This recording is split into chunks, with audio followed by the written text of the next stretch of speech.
Vamos falar sobre o capítulo 5 do livro O Evangelho e a Lei de Deus.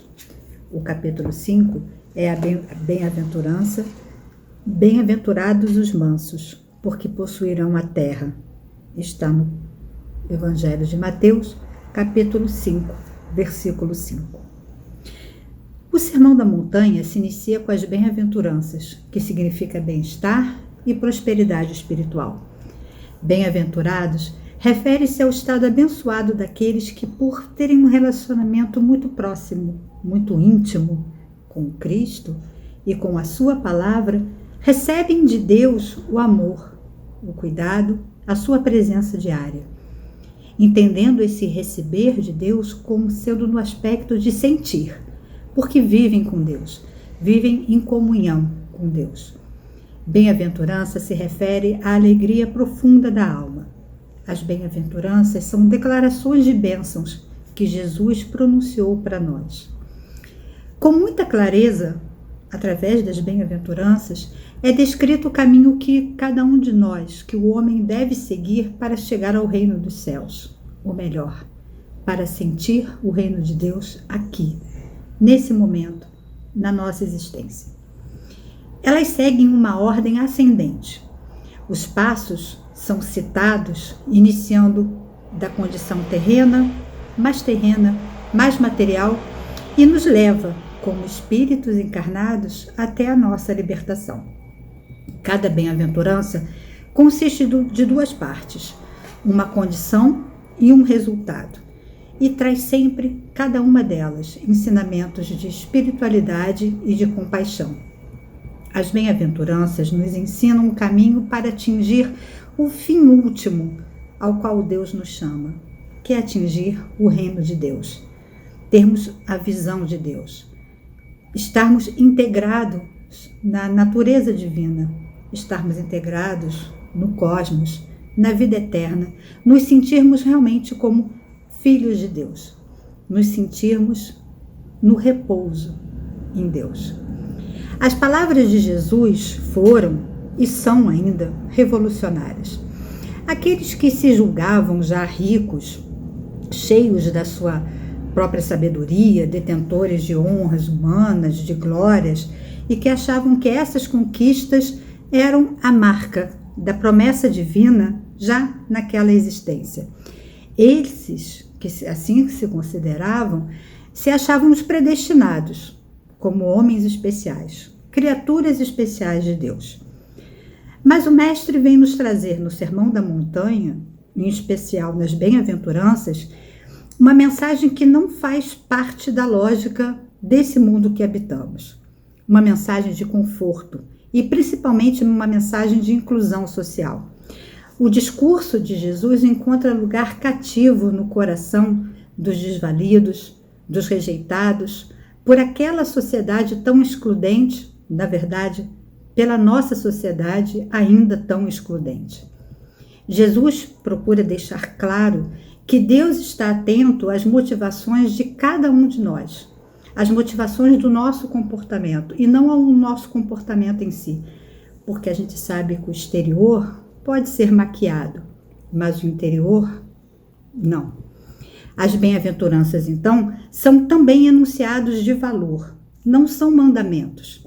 Insistem muito mais nas atitudes que devemos adotar do que nas situações. As bem-aventuranças nos mostram um estilo de vida. O centro da fé cristã não está na religião montada pelos homens, com as suas exigências de sacrifícios, de renúncias, com as suas verdades, normas, com seus dogmas, não. O centro da fé cristã está na felicidade dos seres humanos, está na felicidade de cada um de nós e de todos nós. A ética que Jesus possui e que nos veio ensinar é a ética do prazer de viver para todos, da felicidade compartilhada por todos, sem excluir ninguém. Então, bem-aventurados os mansos, porque possuirão a terra. Essa é a terceira bem-aventurança ensinada por Jesus, de acordo com o Evangelho de Mateus. Essa bem-aventurança vem se referir àqueles que são agredidos pelo mal, mas não se deixam dominar pela amargura, Ao contrário, eles usam a mansidão, a paciência para suportar a pressão que aqueles momentos difíceis da agressão trazem e se conduzem, conforme as palavras de Jesus. Os mansos são os humildes e submissos diante de Deus, porque encontram em Deus o seu refúgio. Sabem que Deus é o Pai maior, é o maior abrigo que nós temos. Esses mansos, esses homens, conseguem não se deixam dominar pela ira, pelo ego ou pelo poder humano. A sua confiança está completamente, inteiramente centrada em Deus. Eles se preocupam muito mais com a obra de Deus, com o povo de Deus, do que com aquilo que possa lhes acontecer. São mansos. São mansos porque adquiriram a consciência da sua pequeneza espiritual. Os mansos e pacíficos herdarão a terra porque eliminarão os impulsos negativos dentro de si próprios, que são responsáveis por gerar os infinitos conflitos e interesses, que nós vivemos, tais como a ganância desenfreada, uma avidez incessante para adquirir coisas e mais coisas, a vontade de ter poder sobre todos, a busca por mais, incessante, quando já se tem o bastante para viver. A necessidade de que o nosso ponto de vista prevaleça com desprezo em relação ao que os outros pensam ou querem. Uma necessidade doentia de fazer valer sempre em tudo o seu, com total esquecimento dos outros. E a ilusão de que teria privilégios por ser superior e melhor do que as demais pessoas. Depois de milênios de ilusão material, depois de inúmeras experiências materiais na personalidade, no encarne, interpretando os mais diversos personagens, sem atentar para sua própria intimidade, sem perceber a presença de Deus em si, sem sequer suspeitar da existência do seu Cristo interno, agora esses que adquiriram a mansuetude reconhecem que são pequenos como seres individuais, mas são verdadeiros gigantes pela sua natureza de filhos de Deus. Desse reconhecimento, dessa conscientização, se desenvolve vagarosamente a redescoberta e a aceitação do seu Cristo interno.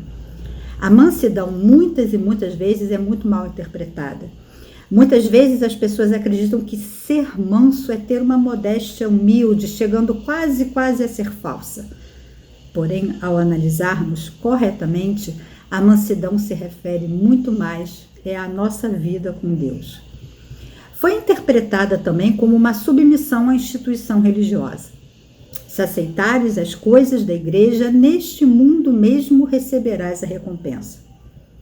Nós devemos ser mansos para com Deus no sentido de aceitarmos os seus mandamentos, aceitarmos com compreensão, com entendimento e com a escolha de segui-los porque sabemos que é o melhor para as nossas vidas.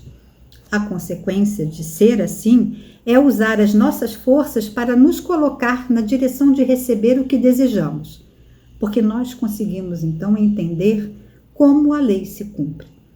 Este que adquire essa condição é manso, mas não mesmo covarde. É um grande lutador e que luta com sabedoria. A consequência de ser manso é herdar a terra. Os bens materiais lhes são acrescidos naturalmente. É impressionante a sequência do passo com a consequência que advém dele. Nesse estágio, encontram-se os homens que sabem viver com o que possuem. Os mansos podem ser ricos e que usam muito bem a sua riqueza. E podem ser pobres, que estão em harmonia com o que têm. A mansuetude é uma virtude adquirida a partir do momento em que o homem se tenha conscientizado, de uma maneira lenta e progressiva, da imanência e da transcendência de Deus, não podendo ser jamais adquirida através da via do intelecto ou tomada de assalto. Amanhã me tornarei manso. Pelo princípio da ressonância e pela sua própria natureza de onda, a mansuetude permite que o seu portador entre em contato com correntes de pensamento de outras dimensões, as quais, pela repetição, pela permanência nessa situação de mansuetude, de elevação, de sintonia, de frequência, criam nele o hábito de conviver com tais planos. E essa convivência com esse plano superior vai exigir que os sentimentos daquele homem, de nós, porque todos nós podemos isso, cada vez se tornem mais harmoniosos, mais amorosos. Nossos pensamentos se tornam cada vez mais crísticos. Como consequência, o homem que detém tal condição vai se distanciando cada vez mais dos planos do poder e do domínio, nos quais ainda predomina o ruído da desarmonia, que é próprio dos espíritos exaltados, que ainda valorizam muito o plano da forma, que necessitam ainda de reconhecimento dos seus feitos e tudo fazem para serem notados. O Divino Mestre considerou bem-aventurados os mansos, o que fica como uma reflexão para cada um de nós, já que para ter acesso ao reino dos céus, o espírito precisa ter vencido as suas guerras íntimas. No Evangelho, ser manso tem a ver com domínio próprio, que, aliás, é uma das virtudes mais difíceis de se desenvolver no ser humano. Isso porque ter domínio próprio exige de cada um de nós uma disciplina tal a ponto de não nos permitirmos fazer qualquer tipo de concessão, a ponto de nós não darmos desculpas para nós mesmos para os nossos vacilos premeditados. Vou deixar mais claro. O domínio próprio consiste na decisão de não fazer algo prejudicial aos outros, mesmo quando se tem o poder e até mesmo razão para fazê-lo. Este é o poder do autocontrole, porque controlar os outros é até fácil. Difícil mesmo é controlarmos a nós mesmos. Difícil é cada um de nós conseguir segurar as nossas próprias rédeas.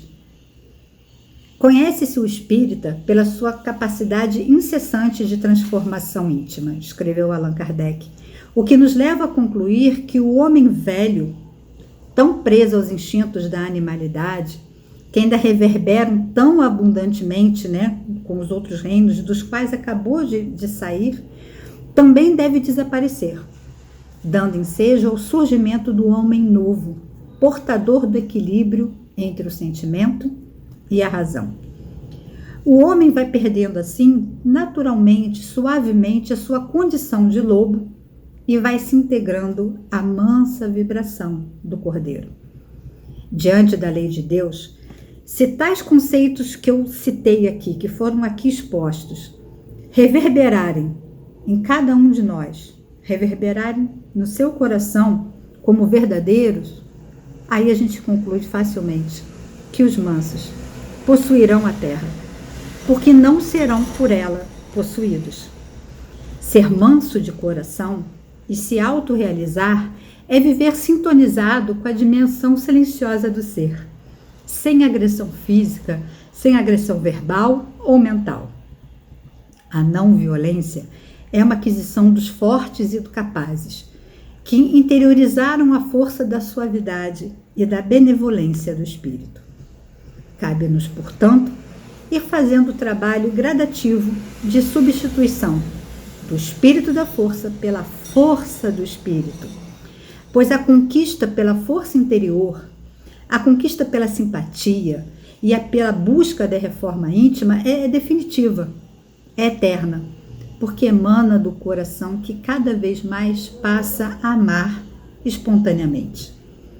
Falemos então palavras de doçura, de caridade, de afabilidade em todos os ambientes que nós frequentamos, seja em casa, seja no trabalho, porque de que adianta ser bondoso na aparência com os estranhos e ser um tirano dentro de casa com a família? Ter caridade moral é ter benevolência com aqueles que Deus colocou no nosso caminho. Eles são instrumentos para colocar a nossa paciência e o nosso amor à prova. Eles são os meios que nos fazem lembrar da nossa mansuetude. Eles são os meios que Deus nos permite ter para verificarmos o quanto realmente somos mansos, o quanto somos amorosos, o quanto somos pacientes. Mas como me tornar uma pessoa mansa?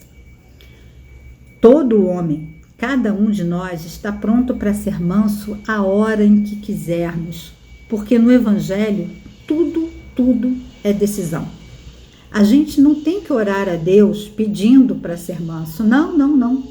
Nós temos que escolher ser mansos e temos que fazer acontecer na prática, na nossa vida. Quando essa escolha é feita de verdade, de coração, nós percebemos a mansidão tomando conta de nós em cada situação da nossa vida, em cada momento do nosso dia. Isso só pode ser adquirido com a prática, com o exercício, com a vivência. Não existe mágica. Não existe oração para se tornar manso. O que existe é uma decisão. Querer ou não querer. Quem faz oração para se tornar manso não procura mansidão, procura mágica, porque é a prática do dia a dia que vai fazer você se vencer de si mesmo. Quer se tornar manso? Pratique o domínio próprio em todas as áreas da vida. Repito, mansidão vem do exercício da disciplina diária, até que se tenha controle sobre si. Por isso não é fácil, não vem de bandeja. Quando Jesus diz que o caminho é estreito, ele não está exagerando, porque é estreito verdadeiramente. Assim, essa afirmação de Jesus, quando diz bem-aventurados os mansos, podemos encarar também como um tremendo elogio da parte dele. Isso porque ele sabe que é uma escolha muito difícil. É um caminho árduo e muito pouco percorrido. Por isso, todos que escolhem andar por esse caminho são bem-aventurados. A conquista da serenidade possui relevância absoluta no âmbito das nossas lutas na estrada da vida, uma vez que assim vão ser extintos todos os abusos de toda a ordem que estão destruindo o nosso planeta. O homem de coração pacificado, de coração manso, não abrigará mais no seu campo íntimo as forças destrutivas que estabelecem o caos em sua própria morada. Quando os amigos da paz herdarem a terra, haverá total respeito pela casa comum que nós habitamos e um sentimento de profunda gratidão para com o nosso orbe terráqueo. Hoje nós temos o conhecimento da progressão dos mundos. Nós sabemos que a Terra vive a sua derradeira etapa, saindo de um mundo de provas e expiações, adentrando um mundo de regeneração. Nós sabemos também que no mundo regenerado não caberá mais violência, guerras, injúria, cólera, e sim que haverá a compreensão, fraternidade, cooperação e a resignação conquistada pelo conhecimento. Muitas vezes, na nossa insensatez, dizemos, não quero mais reencarnar na Terra. Não, na Terra não. Mas como adiantou Jesus, serão bem-aventurados os que conseguirem o direito meritório de permanecer no mundo que conseguiu vencer uma etapa tão importante na escala evolutiva. Porque vencida essa etapa e com o coração pacificado, conseguiremos viver e agir como verdadeiros filhos de Deus. Paz e bem.